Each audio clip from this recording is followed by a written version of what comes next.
Al-Iman TV, sarana penyubur keimanan. Assalamualaikum warahmatullahi wabarakatuh. Innal hamdalillah nahmaduhu wa nasta'inuhu wa nastaghfiruh wa na'udzu billahi min syururi anfusina wa sayyiati a'malina. May yahdihillahu fala mudilla lahu wa may yudlil fala hadiya lahu.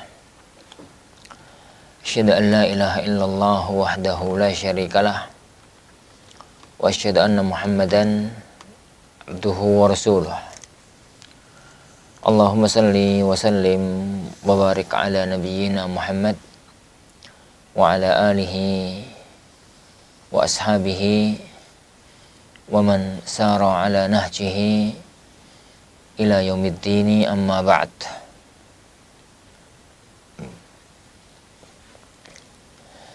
Jemaah kaum muslimin, jemaah kaum muslimah, akhwani wa akhwati, para pemirsa Iman TV, para pendengar Radio Ar-Rayyan yang dimuliakan oleh Allah Subhanahu wa taala. Alhamdulillah, di malam yang berbarokah ini kita kembali dipertemukan oleh Allah Subhanahu wa taala untuk kita melanjutkan kajian kita mempelajari kitab Al-Qawaid wal Usul Al-Jami'ah oleh Fadilatul Syekh Abdurrahman Ibn Nasir As-Sa'di rahimahullahu ta'ala. Kita sampai pada kaidah yang ke-26. Beliau mengatakan al-qaidatu as-sadisatu wal ishrun. Kaidah yang ke-26.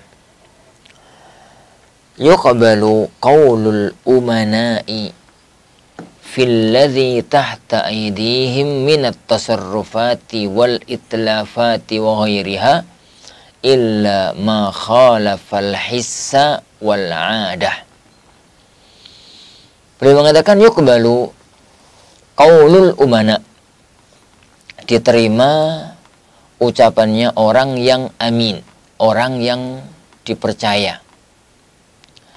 Fil ladzi tahta aydihim, tentang sesuatu yang berada dalam kendali tangan mereka. Minat tasarrufati wal itlafat, baik tatkala mengendalikan sesuatu atau merusak sesuatu, wa ghairiha, dan selainnya, illa, kecuali ma khalafal hissa wal 'adah, kecuali yang menyelisihi his, fakta gitu ya, indrawi, dan adat kebiasaan. Taib. Ikhwatin azani Allah wa iyyakum.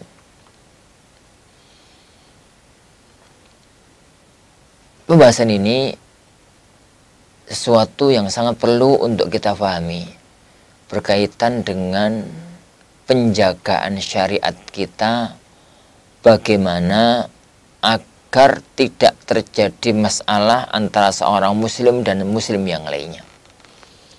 Dan bagaimana mengatasi kalau sampai pecah masalah. Karena orang itu sak pinter-pinternya wong, sak pinter-pinternya orang jaga agar nggak ada masalah dengan orang lain, maka tetap biasanya akan muncul masalah. Dan itu yang perlu untuk kita pahami dalam masalah semacam ini. Beliau mengatakan di sini tadi, yuqbalu qaulul umana, diterima ucapannya seorang yang amin, orang yang terpercaya. Jadi dalam masalah ini, kalau seseorang memegang barang milik orang lain, jadi bahasa syariatnya itu yad, kan ya, orang itu mengendalikan dengan tangannya barang milik yang aslinya milik orang lain, maka itu ada tiga kemungkinan. Itu ada 3 kemungkinan. Istilah para ulama kita, yadu mu'awalah, yadu, yani yadun zalimah, yadun aminah. Jadi kayaknya dulu pernah kita isyaratkan, kita ulang nggak apa-apa. Beberapa waktu yang lalu, kapan juga saya lupa. Ada yad mu'awalah, mengendalikan barang yang aslinya milik orang lain karena proses mu'awalah, proses komersial, proses tukar-menukar. Aku duwe HP. Ini ada orang misalkan Afan jual HP. Saya beli. Saya beli. Ini saya beli. HP ini aslinya milik si A. Karena saya sudah nyerahkan uangnya misalkan 3 juta, akhirnya barang ini menjadi saya kendalikan. Pindah dari tangannya si A ke tangan saya.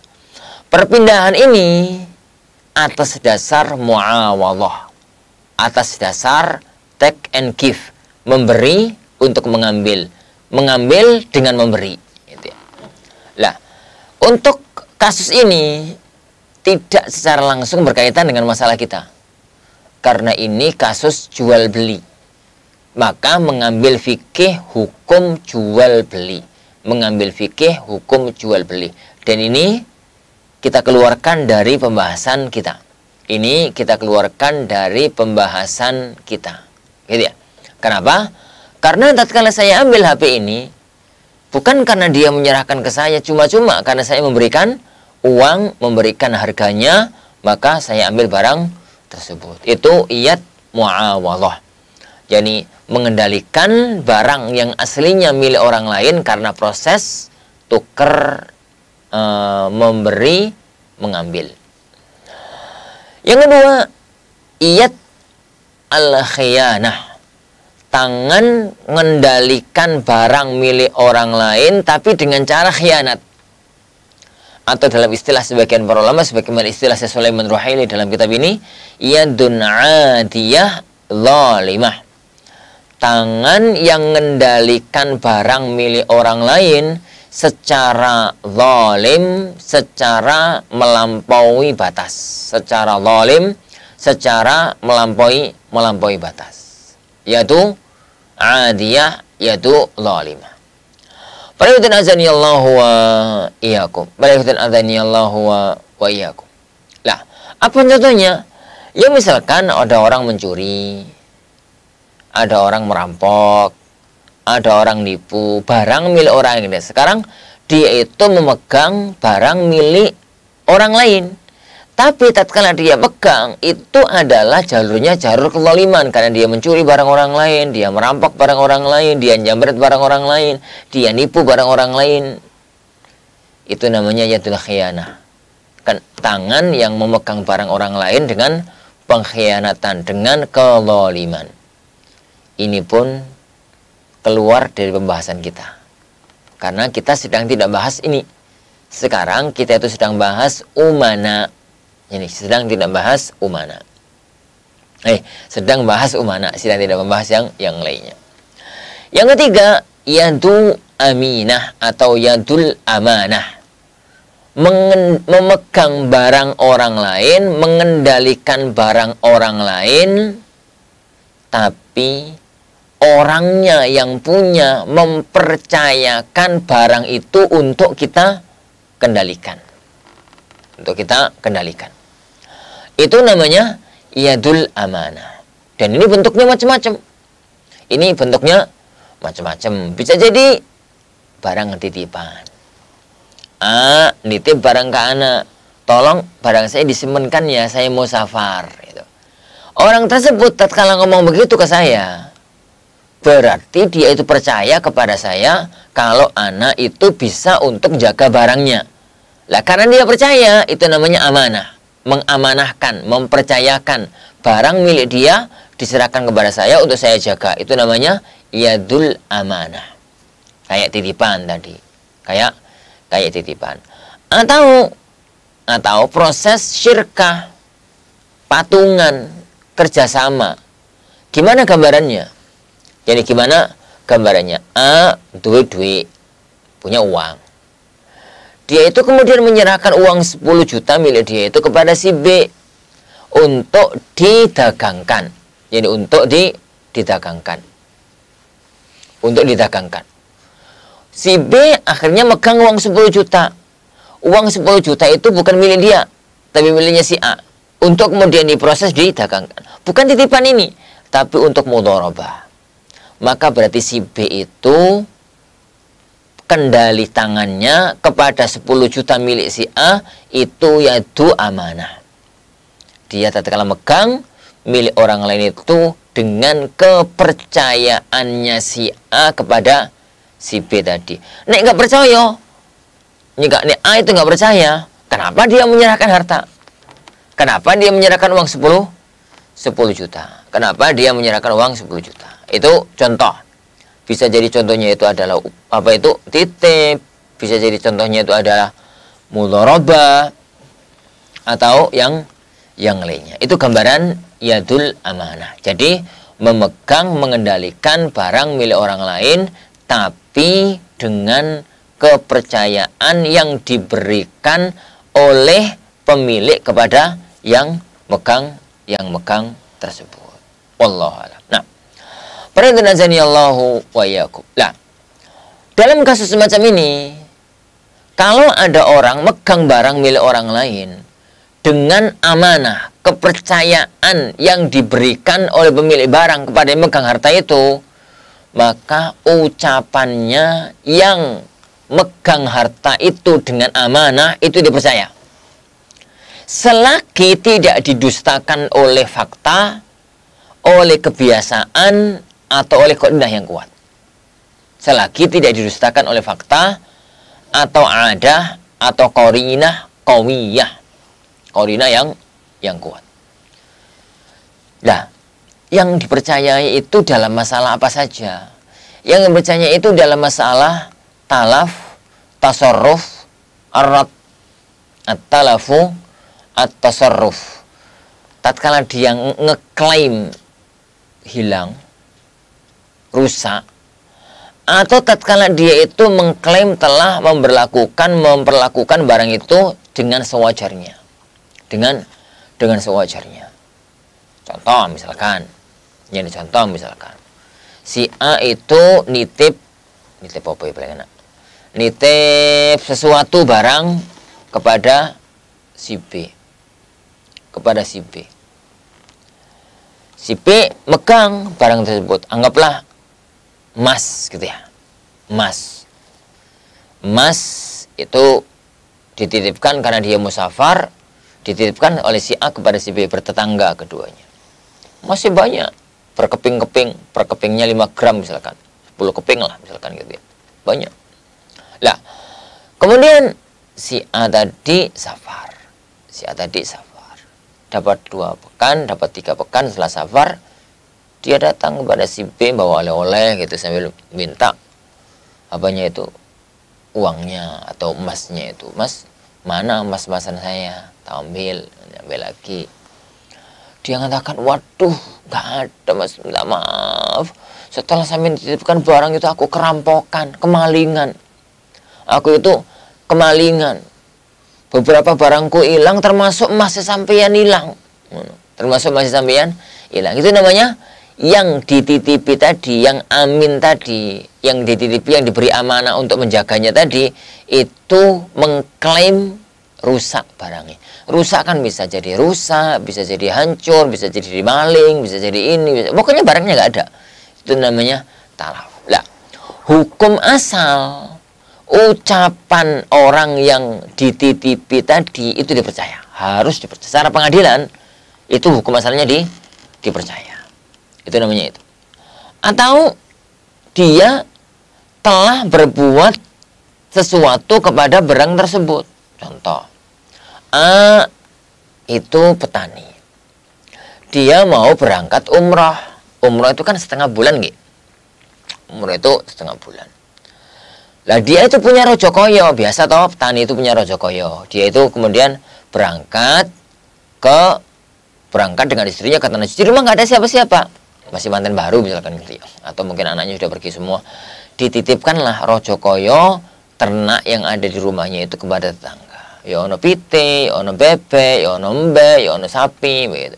Jadi itu selama 2 pekan, selama dua pekan, entah gratis membantu atau dengan upah, yang penting dititipkan dengan upah ijarah. 2 pekan, 3 pekan pasca umroh dia datang untuk, karena sudah pulang umroh dan tamu-tamu sudah selesai, akhirnya dia datang kepada saudaranya, tetangganya itu untuk mengambil kembali ayamnya, BBE, PTE, BBE gitu ya, dan sapinya tadi. Pada waktu dikembalikan utuh, tapi kuru-kuru gitu, kurus-kurus gitu. Sapinya itu kurus-kurus, pucat-pucat gitu. Ini. Bingung itu ditanya, "Loh Mas, sapiku kenapa? Kok pucat-pucat kemarin tak tinggal sehat-sehat?" Lah, yo gimana ya, wong aku itu sudah ngasih makan, sudah ngasih minum, sudah gini, sudah gitu lah, ternyata dia itu kurus-kurus, pucat-pucat lah, piye meneh. Ya mungkin karena pemiliknya baru itu kali stres gitu atau yang lainnya. Begitu. Itu namanya lah hukum asal, ucapan dia itu terpercaya, dipercaya.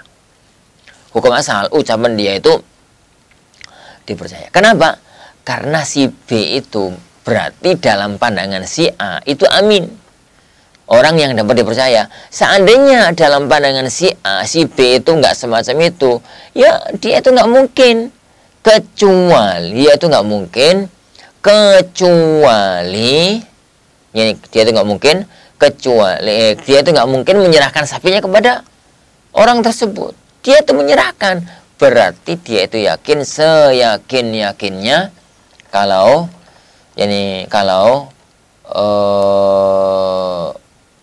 keberangkatan atau kalau sapi itu bisa dirawat itu. Tapi ternyata faktanya semacam itu, ya mau gimana lagi? Mau gimana lagi? Itu hukum asal, ya. Itu mana ucapan beliau? Apa tadi? Ucapan beliau, yakni minat tasarrufati wal itlafat. Minat tasarrufati wal itlafat, dari tasarrufat dan itlafat. Tasarruf dan itlaf. Tasarruf dan itlaf. Nah, para ikhwan azani Allahu wa iyyakum. Para ikhwan azani Allahu wa iyyakum. Apa dalil yang melandasi bahwasanya orang yang dipercaya itu ucapannya dipegang? Jadi itu ucapannya dipegang. Ada 3 dalil yang melandasi hal tersebut. Pertama, Rabbuna Jalla berfirman dalam surat At-Taubah ayat 91, "Ma'alal muhsinina min sabil." Tidak ada jalan untuk tidak mempercayai, tidak ada jalan yang mencelakai orang-orang yang berbuat baik. Orang sudah dititipi itu kan berarti dia berbuat baik, nggak ada apa-apa. Maka jangan dicela. Namanya orang itu sudah berbuat baik. Itu yang pertama. Yang kedua, kalau ucapannya orang yang diamanai tadi gak dipercaya, akhirnya nggak ada orang yang mau diamanai. Wong sudah capek-capek jogo, sudah capek-capek ngerawat, sudah capek-capek jaga, pulang-pulang malah dituduh, ya. Datang-datang malah nuduh, malah dia bermasalah.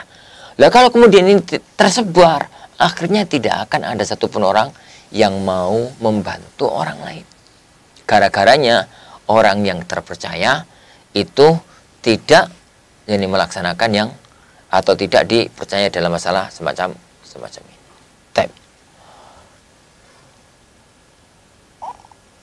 Yang ketiga, dalil yang ketiga, dalam kasus penyerahan harta, dalam titipan, dalam apa tadi, berarti yang nitip itu percaya 100% kalau hartanya nanti akan selamat. Karena dia tidak mungkin menyerahkan kecuali dia itu yakin, dia itu tahu bahwasanya barangnya itu semacam itu. Wallahu a'lam. Nah, pada itu azani Allah wa jadi iyyakum. Pada itu azani Allah iyyakum. Dalil ini dikecualikan apabila pernyataannya itu menyelisihi his, adah dan qarinah. Menyelisihi his dan adah. Apa itu his? fakta lapangan indrawinya itu menolak pengakuan dia. Contoh, ada si A itu mau safar.